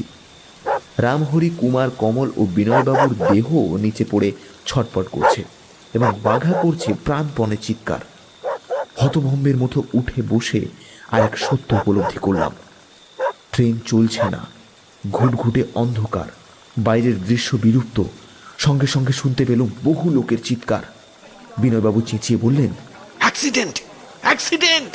রামহরি চেঁচালো, হে মা কালী, হে বাবা মহাদেব, হে মা কালী, হে বাবা মহাদেব। কুমার বললে, বিমল, বিমল, তোমার কপাল দিয়ে রক্ত পড়ছে। আমি তাড়াতাড়ি জানলার কাছে গিয়ে মুখ বাড়িয়ে দেখলুম ঝুপঝাপ করে বৃষ্টি পড়ছে এবং গাড়ি যেখানে স্থির হয়ে দাঁড়িয়ে আছে তার পাশেই আবছায়ার মধ্যে দেখা যাচ্ছে একটা উঁচু পাহাড়। দূরে গাড়ির বাইরে ছোটাছুটি করছে কতগুলো আলো। গোলমালটা আসছে ঠিক সেই দিক থেকে। তারপরেই কামরার পর কামরা দরজাগুলো দুমদাম করে খুলে রেলপথের উপরে নেমে পড়ছে যাত্রী। ব্যাপার কি? এই অস্থানে কেন হঠাৎ গাড়ি থামল? আলো নিয়ে জলে ভিজেই বা অত লোক কেন ছুটোছুটি করছে? পৃথিবীকে সশব্দ করে অন্ধকার আকাশ থেকে বৃষ্টি ঝরছিল হুড়হুড় এবং কামরার জানালা দিয়ে বেরিয়ে পড়া আলোক রেখার মধ্যে এসে সেই জলধারাগুলো উঠছিল চকচক করে। কিন্তু দেখতে দেখতে বৃষ্টির তোড় এলো কমে। আমি তাড়াতাড়ি বর্ষাতি বার করে পড়তে লাগলো। বিনয়বাবু বললেন, বিমল, তুমি কি বাইরে যাচ্ছ? হ্যাঁ, আপনারাও আসুন, কামরায় কেবল রামহরিই থাক। বলেই আমি রিভলভারটাও বার করে পকেটের ভেতরে রাখলাম। ও কি, ওটা নিয়ে আবার কি হবে? সাবধানের মান নেই যে। বাঘা আমাদের সাজগোজ দেখে কিরকম উত্তেজিত হয়েছে দেখো। ওকেও সঙ্গে নেব নাকি?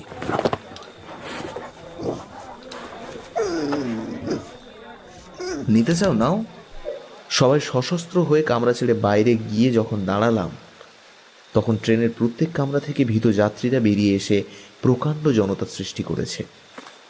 ট্রেনের অনেক কামরার ভেতর থেকে আর্তনাদ ও শিশুদের কান্নাও শোনা যাচ্ছে। অত্যন্ত আচমকা ট্রেনের গতির ঊর্ধ্ব হওয়াতে হয়তো বহু লোক চোট খেয়েছে অল্প বিস্তর। দূরের আলোকগুলো লক্ষ্য করে ভিড় ঠেলে আমরা দ্রুত পথে এগোতে লাগলাম। যথাস্থানে উপস্থিত হয়ে দেখলুম ট্রেনের ড্রাইভার, গার্ড ও আরও কয়েকজন কর্মচারী রেললাইনের ওপর হেঁট হয়ে দাঁড়িয়ে কি যেন পরীক্ষা করছে। সেই সময় এক সাহেব যাত্রী এসে প্রশ্ন করাতে গার্ড বললেন, এই কারা এখানে গাড়ি উল্টে দেওয়ার চেষ্টা করছিল? এই দেখুন, লাইনের দুখানা রেল একেবারে খুলে সরিয়ে ফেলা হয়েছে। ভাগ্যিস ড্রাইভার সতর্ক ছিল, তাই ব্রেক কষে কোনো রকমে শেষ মুহূর্তে গাড়িটাকে থামিয়ে ফেলতে পেরেছে। রেলপথের দিকে তাকিয়ে দেখে গা শিউরে উঠল। ট্রেন থেমে পড়েছে লাইনের ভাঙা অংশের মাত্র হাত কয়েক আগে। চালক যদি দেখতে না পেত বা একটু অন্যমনস্ক থাকতো, তাহলে এই শত শত পুরুষ, স্ত্রী ও শিশুকে পরিপূর্ণ দ্রুতগামী মেল ট্রেনের অবস্থা যে কি ভয়ানক হতো সেটা ভাবলে স্তম্ভিত হয়ে যায় বুক। অনেকে কৃতজ্ঞতায় উচ্ছ্বাসিত হয়ে ছুটে গিয়ে সদরের ড্রাইভারের করমর্দন করে তাকে ধন্যবাদ দিতে লাগলো। হ্যাঁ, নিশ্চয়ই সে ধন্যবাদের পাত্র। তার দৃষ্টি তীক্ষ্ণ না হলে এতক্ষণ হয়তো আমাদের সমস্ত সম্পর্ক লুপ্ত হয়ে যেত। বেঁচে থাকলেও হয়তো হাত বা পা হারিয়ে চিরজীবনের মতো পঙ্গু হয়ে দিন কাটাতুম। মৃত্যুর চেয়ে সে অবস্থা ভয়ঙ্কর। কুমার বললে, বিমল, এ কাজ কার? এর মধ্যে ছুঞ্চিওর হাত নেই তো? গোলমালে ছুঞ্চিউয়ের কথা ভুলে গিয়েছিলেন। কুমারের মুখে তার নাম শোনা মাত্রই আমার সারা মন চমকে উঠল। বিনয়বাবু ঘাড় নেড়ে বললেন, না না না না, অসম্ভব। অসম্ভব কেন? সে যে আমাদের ভোলেনি, গেল কালকেই তো তার প্রমাণ পেয়েছি। কে বলতে পারে আমাদের গতিবিধির উপর সে তীক্ষ্ণ দৃষ্টি রাখেনি? হয়তো কাল যখন আমরা গাড়ি রিজার্ভ করতে স্টেশনে এসেছিলাম, তখনও তার চর ছিল আমাদের পিছনে পিছনে। টিকিট ঘর থেকেই আমাদের গন্তব্যস্থানের খোঁজ নেওয়া কিছুই তো অসম্ভব নয়। হয়তো ছুঞ্চিও ভেবেছিল ট্রেন দুর্ঘটনায় গাড়ি শুদ্ধ লোক যখন হত বা আহত হবে, চারিদিকে যখন ভীষণ বিশৃঙ্খলা উপস্থিত হবে, তখন সে সদল বলে সেই গোলে হরি বলে এসে আবার লকেটখানা উদ্ধার করবে।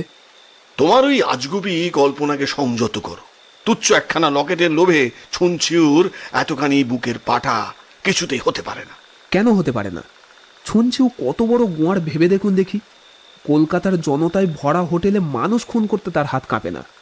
কলকাতার মতো শহরে দিনের বেলায় আমাদের বাড়ি আক্রমণ করতে সে পিছোপা হয়নি। কলকাতার পুলিশ কোর্ট থেকে সতর্ক পাহারা এড়িয়ে সে লম্বা দিয়েছিল। এমন সব দুঃসাহসিক কাহিনী আর কোথাও কখনো শুনেছেন? অদ্ভুত এই চীনে দস্যু। আমার বিশ্বাস সে সব করতে পারে। আমি এই তর্কে যোগ দিলাম না।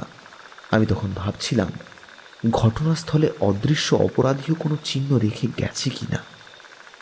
বিজলি মশালের আলো ফেলে রেলপথটা পর্যবেক্ষণ করতে লাগলাম। সেখানে পাথর ভাঙা নুড়িগুলোর ওপরে কোনো চিহ্ন নেই। উঁচু বাঁধের ঢালু গায়ে রয়েছে ঘাসের আগাছার আবরণ, সেখানেও কিছু পেলাম না। আধার রাত্রি তখনও টিপ টিপ করে বৃষ্টি বর্ষণ করছিল। বাঁধের তলায় দেখলুম কর্দমাক্ত জমি। অপরাধীরা নিশ্চয়ই পাখি হয়ে উড়ে যায়নি। বাঁধের এপারে কি ওপারে মাটির উপর তাদের কোনো চিহ্ন পাওয়া যাবে না? ভাবতে ভাবতে নিচে নামতে লাগলো। বাঘা আমায় অনুসরণ করলে, এরকম কাজ পেলে সে ভারী খুশি হয়। ল্যাজ নেড়ে নেড়ে সেইতেই বোধ করি আমাকে জানিয়ে দিতে চাইলে। বিনয়বাবু চেঁচিয়ে বললেন, ও কি, ওদিকে কোথায় নামছো? শেষটা সাপের কামড়ে মারা পড়বে। হ্যাঁ? কোনো জবাব দিলাম না। একেবারে সামনের দিকে চেয়ে দেখলুম ঝিরঝির করে বৃষ্টি পড়ছে, গোঁ গোঁ করে ঝড় ডাকছে। অন্ধকার করে দুই অরণ্যের কোলাহল ভেসে আসছে। অদৃশ্য কালো মেঘটা দৃশ্যমান করে বিদ্যুৎ চমকে উঠছে মাঝে মাঝে। খানিক তফাতে আধার পটে আরও আধার রং দিয়ে আঁকা রয়েছে একটা ছোট্ট বন। নিচের দিকে কালি মাখা ঝোপঝাড়, ওপরের দিকে টলমল গাছ যেন কতগুলো শিকড়ে বাঁধা দানব মুক্তিলাভের চেষ্টায় ছটফট করছে। বাঁধের তলাতেই পেলাম আমি যা খুঁজছিলাম। কুমারকে ডাকতেই সে ছুটে এলো। সে বলল, এই যে অনেকগুলো লোকের পায়ের দাগ, দাগ দেখে মনে হচ্ছে লোকগুলো মাঠের দিকে গিয়েছে। বাঘা গম্ভীরভাবে সশব্দে মাটি শুঁকতে লাগলো। তারপর চাপা গলায় গর্জন করে বোধ করি পলাতক শত্রুদের ধমক দিলে। বাঁধের ওপর থেকে কৌতূহলে গার্ড নেমে এসে বললে, বাবু, তোমরা এখানে কি করছো? আমি অঙ্গুলি নির্দেশে মাটির দিকে তার দৃষ্টি আকর্ষণ করলাম। গার্ড খানিকক্ষণ নীরবে দাগগুলো পরীক্ষা করে বললেন, এই যে দেখছি টাটকা পায়ের দাগ। হ্যাঁ, এদের বয়সও বেশিক্ষণ নয়, সেই জন্যই মনে হচ্ছে এই দাগগুলো অপরাধেরই পায়ের। কারণ এমন দুর্যোগে এতগুলো লোক নিশ্চয়ই এখানে ফুর্তি করে হাওয়া খেতে আসেনি। বাবু, ওই কুকুরটা মাটির উপর কি শুনতে শুনতে এগিয়ে যাচ্ছে যেন। পায়ের চিহ্নের ভেতরে ও শত্রুদের গন্ধ আবিষ্কার করছে। ওটা তো দেখছি দেশি কুকুর, ও আবার পায়ের দাগের মর্ম কি বুঝবে। যত্ন আর শিক্ষা পেলে আমাদের দেশি কুকুরও তোমাদের বিলিতি হাউন্ডের চেয়ে কম কাজ করে না। বাঘা শত্রুদের গন্ধ চেনে। বাঘার সঙ্গে সঙ্গে আমরাও রেলপথের তারের বেড়া পার করে অগ্রসর হতে লাগলাম। আমাদের পেছনে পেছনে আসতে লাগলো আরো অনেক কৌতূহলী লোক। তাদের ভেতরে সাহেব আছে, বাঙালি আছে, হিন্দুস্তানি আছে। খানিক পরে একটা ঝোঁক। গার্ডকে ডেকে বললুম, এই যে গার্ড, এই দেখো, এইবারে দাগগুলোর দিকে তাকিয়ে দেখো। কি দেখবো?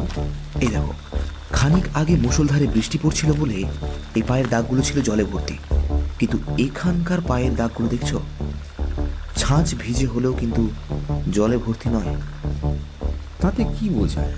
তাতে এই বোঝায় যে অপরাধীরা একটু আগেই ঝোপের আড়ালে দাঁড়িয়েছিল, বোধহয় অপেক্ষা করছিল ট্রেনখানা উল্টাবার জন্য। কিন্তু ট্রেন রক্ষা পেয়েছে আর আমরা আসছি দেখে তারা চটপট সরে পড়েছে, বুঝলে? বাবু, তোমার যুক্তি ঠিক বুঝলাম না। আরে মুষলধারার পর যখন টিপটিপ করে বৃষ্টি শুরু হয়, অপরাধীরা তখনই এখান থেকে পালিয়েছে। তাই এখান থেকে যেসব পায়ের ছাপগুলো শুরু হয়েছে তাদের ভেতরটা এখনো জলে পূর্ণ হতে পারেনি। এইটুকু বুঝতে পারছো না? বাবু, তুমি কি পুলিশে কাজ করো? না।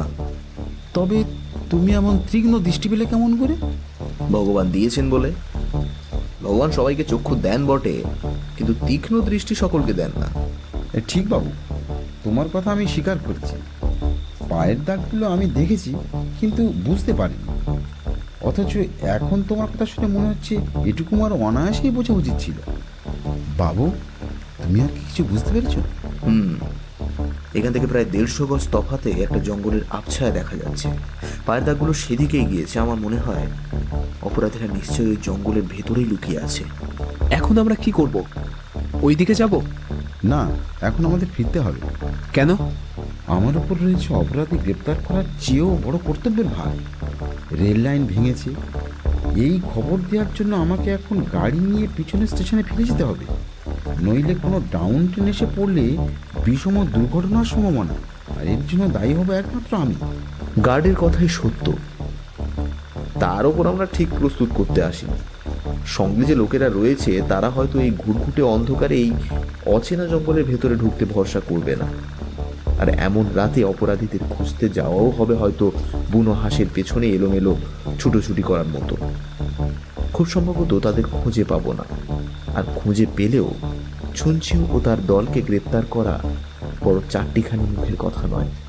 হয়তো তারা দলে ভারী আর সশস্ত্র। বিনয়বাবু বললেন, ওহে বাপু বিমল, ওহো, চুপ করে ভাবছো কি? গোয়ার তুমি করবার ইচ্ছে হচ্ছে বুঝি? হ্যাঁ, আরে মোটেই নয়। গার্ড সাহেবের পিছু পিছু আমি পলায়ন করতে চাই। জহ পলয়তি সজীবিত, সেকালে কোন বুদ্ধিমান বাঙালিও বলে গেছেন, আপনি বাজলে বাপের নাম। আমরা হচ্ছি পিতৃভক্ত পুত্র। বাপের নাম করবার সুযোগ পাবো বলেই পৈতৃক প্রাণটা রক্ষা করা দরকার। কিন্তু কুমার, বাঘা বোধহয় পশু বলে পৈতৃক প্রাণের মর্যাদা বোঝে না। ওই দেখো, সে আবার বনের দিকে এগিয়ে যাচ্ছে। বাঘা খালি এগোচ্ছে না, উচ্চস্বরে ঘেউ ঘেউ চিৎকারও করছে। তার ওরকম চিৎকারের অর্থ আমি বুঝি। মানুষের পক্ষে সাধারণ বাঘার পশুর দৃষ্টি তিমির জবনিকা ভেদ করে নিশ্চয়ই কোনো শত্রু আবিষ্কার করেছে। বাঘা ফিরতে রাজি নয় দেখে কুমার দৌড় দিয়ে তার বকলস চেপে ধরল, কিন্তু তবুও সে বাঘ মানতে চাইলে না। বারবার জঙ্গলের দিকে ফিরে ফিরে দেখে আর কুমারের হাত ছাড়াবার জন্য টানা হ্যাঁচড়া করে। তার ক্রুদ্ধ চোখগুলো জ্বলছে আগুনের ভাঁটার মতো। ওদিকে তাকিয়ে কিন্তু আমি দেখলাম বৃহৎ বৃহৎ বৃক্ষ বহু আকাশে আন্দোলিত করে জঙ্গল করছে মর্মর হাহাকার। তবে এই সন্দেহটা বারবারই আমার মনের মধ্যে জাগতে লাগলো যে ওই অন্ধকার কেল্লার মধ্যে যারা গিয়ে আশ্রয় নিয়েছে, আমাদের অস্তিত্ব সম্বন্ধে তারা একটুও অচেতন নয়। ঝোপঝাড়ের ফাঁকে ফাঁকে নিশ্চয়ই জাগ্রত হয়ে আছে তাদের হিংস্র চোখগুলো। গার্ড বললে, আর দেরি নয়, সবাই চলো ফিরে। কমল আফসোস করে বললে, হায় রে হায়, হায় রে, একটা নতুন অ্যাডভেঞ্চার পুরো মাঠে মারা গেল। হঠাৎ বাঘা জঙ্গলের দিকে চেয়ে একবারের জন্য হন্যে হয়ে চেঁচিয়ে উঠল। কুমার আর তাকে ধরে রাখতে পারলে না। গার্ড আশ্চর্য হয়ে বললে, এই কুকুরটা হঠাৎ এমন করছে কেন? তার প্রশ্নের উত্তর এলো জঙ্গলের দিক থেকে। অচম্ভিতে অন্ধকার রাত্রিকে কাঁপিয়ে গুডুম গুডুম করে দুইবার বন্দুকের আওয়াজ হলো। চোখের ওপর জ্বলেই নিভে গেল দুটো বিদ্যুতের চমক। যে কৌতূহলী যাত্রীগুলো আমাদের পিছু নিয়েছিল, তারা সব হয়ে প্রাণপণে দৌড় মারলে। আমাদের চারজনের সঙ্গে দাঁড়িয়ে রইল খালি গার্ড এবং একজন সাহেব। আমি চেঁচিয়ে বললাম, এই সব ঝোপের আড়ালে চলো, ঝোপের আড়ালে। বাবু বাবু, ওরা কি আমাদের আক্রমণ করতে চায়? করতে চাই কি, আক্রমণ করেছে। ওই দেখো, জঙ্গলের দিক থেকে কতগুলো সাদা কাপড় পরা মূর্তি ছুটে আসছে। আমি রিভলভার বার করে বললাম, দেখছেন বিনয়বাবু, সঙ্গে করে কেন যন্ত্র আনতে বলেছিলাম? ভাই বিমল, আমাদের পৈতৃক প্রাণগুলো যে এ যাত্রা শনির দৃষ্টি বুঝি আর এড়াতে পারলে না। একটা ঝড়ো দমকা হাওয়া আচমকা জেগে হুঙ্কার দিয়ে উঠল। সঙ্গে সঙ্গে টলমলো গাছপালাগুলো কেঁদে উঠল আরো বেশি উচ্চস্বরে। তারপরে আবার এলো কেঁপে বৃষ্টি। গড়গড় গড়গড় বাজের ধমক, চকমক ঝকমক বিদ্যুৎ চমক। একে মেঘে কাজল মাখা রাতের অন্ধকার, তার উপরে সেই ঘন বৃষ্টি ধারার পর্দা। চোখ আর এদের ভেদ করে এগোতে পারল না।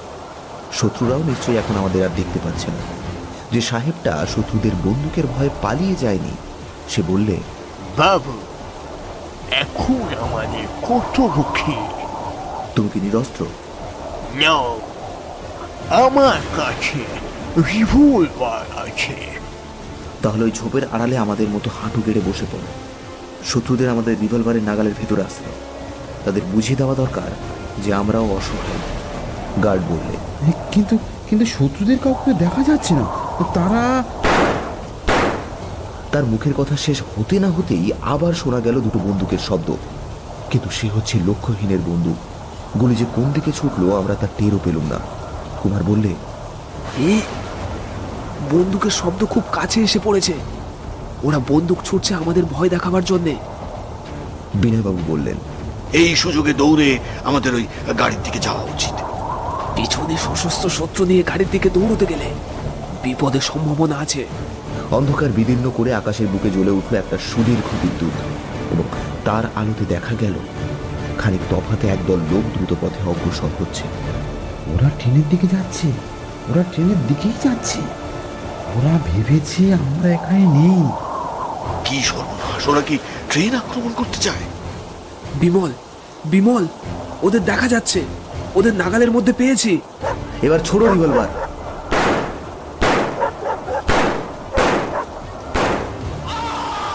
প্রায় একসঙ্গে আমাদের 5টা রিভলভার গর্জন করে উঠল, এবং পর মুহূর্তেই জাগলো একটা বিকট আর্তনাদ। আবার ছোট রিভলভার।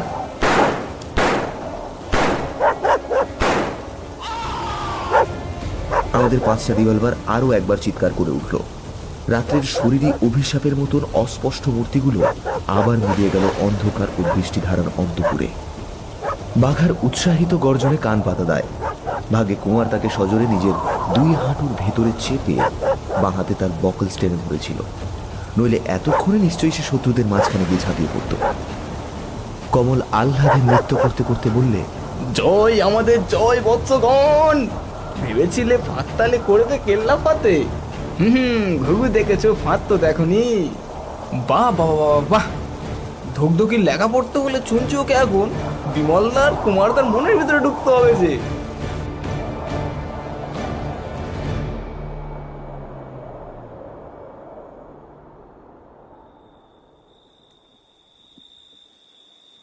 অন্ধকার আর বৃষ্টিধারা কেবল শত্রুদেরকেই ঢেকে রাখেনি, তাদের আশ্রয় পেয়ে আমরাও নিরাপদে ট্রেনের কাছে গিয়ে পড়লাম। যাত্রীরা কেউ বাইরে ছিল না। বন্দুক আর রিভলভারের শব্দ লুপ্ত করে দিয়েছে তাদের সমস্ত কৌতূহল। প্রত্যেক কামরার দরজা ও খড়খড়িগুলো বন্ধ করে দিয়ে তারা হয়তো এখন ইষ্টদেবতার নাম জপ করছিল। আমাদের সঙ্গের সাহেব বললে, ইন্ডিয়া কি ক্রমে আমেরিকা হইয়া উঠিল? সশস্ত্র ঢাকা দেশে ট্রেন আক্রমণ করে। এদেশে এমন কথা কে কবে শুনেছে? কামরায় গিয়ে ওসব কথা নিয়ে মাথা ঘামাইয়ে, আরে ইঞ্জিন এখন গাড়িকে পেছনের স্টেশনে নিয়ে যাবে।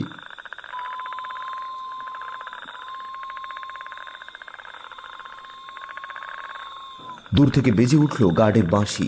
গাড়ি ছাড়তে আর দেরি নেই। টর্চের আলো ফেলে তাড়াতাড়ি আমাদের কামরা আবিষ্কার করতে বাধ্য হলুম। কোনো রকমে গাড়ি উঠে পড়বার সময় মাত্র পেলুম। গাড়ি ছাড়বার সঙ্গে সঙ্গেই মাঠের ভেতর থেকে ভেসে এলো একটা উচ্চ কোলাহল। সে হচ্ছে মুখের গ্লাস পালিয়ে গেল দেখে ডাকাতের হতাশার চিৎকার। হতভাগারা অনেক কাঠখড় পুড়িয়েছিল, সমস্তই ব্যর্থ হলো। ট্রেন পিছু হেঁটে চলছে, তার গতি খুব দ্রুত নয়। আমাদের কামরার ভেতরেও ঘুটঘুট করছে অন্ধকার। কুমার বললে, ছি রামহরি, ছি, তুমিও ভয়ে আলো নিবিয়ে অন্ধকারে ইঁদুরের মতো লুকিয়ে আছো। রামহরি কেমন যেন একটা শান্ত স্বরে বললে, মোটেই নয় কুমার বাবু, মোটেই নয়। একবার আলো জেলে দেখোই না। কমল আলো জ্বালল। বিপুল বিস্ময়ে দেখলাম কামরার মেঝের উপর শুয়ে রয়েছে রামহরি, তার হাত পা দুটো দড়ি দিয়ে বাঁধা। বিস্ময়ের স্বরে তার দিকে তাকিয়ে বললাম, রামহরি, এই কি ব্যাপার? ম্লান হাসি হেসে রামহরি বললে, খোকা বাবু, কামরা থেকে তোমরা বেরিয়ে যাওয়ার পর আমি জানালায় মুখ বাড়িয়ে দাঁড়িয়েছিলাম। ওদিকের জানলা দিয়ে জন্তিয়েক লোক কখন যে নিঃশব্দে কামরায় ঢুকেছিল আমি একটুও টের পাইনি। আমার অজান্তেই তারা আমাকে আক্রমণ করলে আমি কোনো রকম বাধা দেওয়ার ফাঁক পর্যন্ত পেলাম না। কে তারা? চিনেমেন?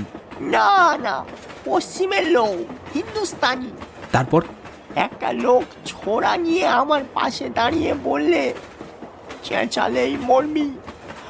আর দুটো লোক আমাদের মোট ঘাট সুটকেসগুলো নিয়ে ঘাটাঘাটি করতে লাগলো। ফিরে চারিদিকে তাকিয়ে দেখলুম আমাদের অধিকাংশ মোটি মেঝেময় ছড়িয়ে পড়ে রয়েছে, প্রত্যেক সুটকেসের তালা খোলা। রামহরি বললে, ভয় নেই তোমাদের, তারা কিছুই নিয়ে যায়নি। তাদের ভাব দেখে মনে হলো তারা যেন কোনো বিশেষ জিনিসের সন্ধান করছে। তবে কি তারা সাধারণ চোর নয়? তারা কি সেই ধুকধুকিখানার লোভেই কামরার ভেতরে ঢুকেছিল? ধুকধুকিখানা তো চিনেম্যানদের সম্পত্তি, আর রামই বলছে যারা এসেছিল তারা হচ্ছে হিন্দুস্তানি। আমি রামহরির হাত পায়ের বাঁধন খুলে দিতে দিতেই বললাম, বুঝলেন বিনয়বাবু, এই চীনা ডাকাতেরা বড় সহজ লোক নয়। তারা বেশ জানে যে ভারতে এসে কাজ হাসিল করতে গেলে এদেশি লোকের সাহায্য না নিলে তাদের চলবে না, কারণ কোনো ছদ্মবেশী চীনেদের মঙ্গোলীয় ছাঁচ ঢাকতে পারবে না। ভারতীয় জনতার মধ্যে তাদের দেখলেই সকলে চিনে ফেলবে, কাজেই তারা এদেশি গুন্ডাদের সাহায্য নিয়েছে। তাদের দলের লোক নিশ্চয়ই ট্রেনের মধ্যে ছিল, বুঝলেন। আমরা কামরা ছাড়বার পরেই সুযোগ পেয়ে এসেছিল রামহরির সঙ্গে আলাপ করতে। তাহলে বোঝা যাচ্ছে এবার থেকে আমাদের দেশি বিদেশি দুরকম শত্রুর সঙ্গেই যুঝতে হবে। ব্যাপারটা ক্রমেই সঙ্গীন হয়ে উঠছে। যে উঠুক, আমরা থোড়াই কেয়ার করি, কিন্তু রামহরি, তোমার গল্পের শেষটা কিন্তু এখনো আমাদের শোনা হয়নি। গল্পটা আরো কিছু বড় হতে পারত, কিন্তু শেষ হওয়ার আগেই হঠাৎ শেষ হয়ে গেল তোমাদের জন্যেই। আমাদের জন্যই? হ্যাঁ গো খোকা বাবু, হ্যাঁ। কামরার আলো নিভিয়ে টর্চের আলোয় তারা এক মনে খোঁজাখুঁজি করছে, এমন সময়ে বাইরে থেকে এলো তোমাদের সাড়া। গার্ডের বাঁশিও শোনা গেল। সঙ্গে সঙ্গে কামরার ভেতরে তারাও তাড়াতাড়ি সরে পড়ল, আর আমার কথাও ফুরলো। ধুকধুকিখানা তারা খুঁজে পায়নি তো? ধুকধুকিখানা আছে কলকাতায়। সে কি? ধুকধুকিখানা একেবারেই বাজে। আসল দরকার তো তার ভেতরকার লেখাটুকু, যেটা আমি আর কুমার মুখস্থ করে নিয়েছি। কি কুমার?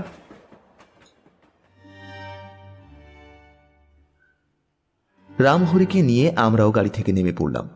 গার্ড আর পুলিশের সঙ্গে ট্রেনের প্রত্যেকটা কামরা তন্ন তন্ন করে খুঁজে দেখলাম, কিন্তু রামহরি সেই 3 জন লোককে কোথাও আবিষ্কার করতে পারলে না। নিশ্চয়ই তারা মাঠের মধ্যে নেমে গিয়েছে। সকালবেলায় একদল পুলিশের লোক ঘটনাস্থলে গেল খানা তল্লাশি করবার জন্য, কিন্তু মাঠ, জঙ্গল ও আশেপাশের গ্রাম খুঁজে অপরাধীদের কাউকেই পাওয়া গেল না। আমার বিশ্বাস তার কোনো পাহাড়ে উঠে আত্মগোপন করে আছে। যথাসময়ে লাইন মেরামত হলো, ট্রেন আবার ছাড়ল। দিনরাত যক্ষপতির রত্নপুরীর সমুজ্জ্বল স্বপ্ন দেখতে দেখতে আমরা ক্রমেই এগিয়ে চললাম ভারতের উত্তর সীমান্তের দিকে। ভারতের উত্তর সীমান্ত আমার মনে চিরদিনই জাগিয়ে তোলে বিচিত্র উত্তেজনা। আফগানিস্তান যখন ছিল হিন্দুস্থানেরই এক অংশ, তখন সেই রামায়ণ মহাভারতের যুগ থেকে সেখানে হয়েছে কত না অদ্ভুত নাটকের অভিনয়। শক, তাতার, হুন, মুঘল, চীন, পার্সি ও গ্রিক প্রভৃতি জাতির পর জাতি এই পথ দিয়ে মূর্তিমান ধ্বংসের মতো ছুটে এসেছে সোনার ভারত লুণ্ঠন করবার জন্য। দেশ রক্ষার জন্য যুগে যুগে ভারতের কত লক্ষ লক্ষ বীর যে ঢেলেছে তাদের বুকের রক্তধারা, ওখানকার আকাশ ছোঁয়া পাহাড়ের শিখরে শিখরে আজ বাতাসে বাতাসে যে অশ্রান্ত গান জেগে ওঠে, সে হচ্ছে এই প্রাচীন ভারতেরই অতীত গৌরব গাথা। ঐতিহাসিক ভারতের সর্বপ্রথম সম্রাট ও শ্রেষ্ঠ মহাবীর চন্দ্রগুপ্ত এই পথ দিয়েই ভারতের শত্রু গ্রিকদের তাড়িয়ে দিয়েছিলেন। যে পার্বত্য জাতি প্রচণ্ড রণোন্মাদ পৃথিবীজয়ী আলেকজান্ডারকেও ব্যতিব্যস্ত করে তুলেছিল, তাদের সুযোগ্য বংশধারাও আজ সেখানে বর্তমান আছে। এই 20 শতাব্দীর উড়োজাহাজ আর কলের কামানও তাদের যুদ্ধোন্মাদ শান্ত বা তাদের অস্তিত্ব লোপ করতে পারেনি। দুর্ধর্ষ ব্রিটিশ সিংহ আজও সেখানে ঘুমোবার অবসর পায় না। আজকের ভারতে যারা সত্যিকারের অ্যাডভেঞ্চার খুঁজে বেড়ায়, ভারতের উত্তর সীমান্ত পূর্ণ করতে পারে তাদের মনের প্রার্থনা। বিনয়বাবুর মুখে শুনলাম, আফগানিস্তানের মধ্যে কাফরিস্তান হচ্ছে এক রহস্যময় অদ্ভুত দেশ। ওখানকার লোকজন, আচার ব্যবস্থা সমস্তই নতুন রকম। আমাদের যক্ষপতির ঐশ্বর্য আছে ওই কাফরিস্তানে। ওইখানেই উঠবে পরের দৃশ্যের জবনিকা।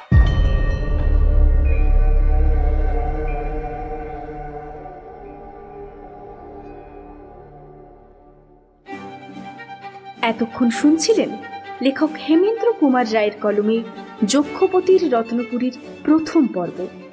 গল্পের সাউন্ড ডিজাইনে পথিক এবং পোস্টার ডিজাইনে শুভজিৎ। এছাড়াও বিভিন্ন চরিত্রে তুহিন, অভিজিৎ, রাজ, অর্চিত, মিলন, সুমন এবং পথিক। এখন এই পর্যন্ত। পরবর্তীতে ভিন্ন স্বাদের গল্প নিয়ে ফিরছি খুব শীঘ্রই। ততক্ষণ শুনতে থাকুন, শোনাতে থাকুন আমার প্রিয়, আপনার প্রিয় স্টোরি ম্যানিয়া ক্লাব। সাথে সুস্থ থাকুন, খুব খুব ভালো থাকুন। ধন্যবাদ।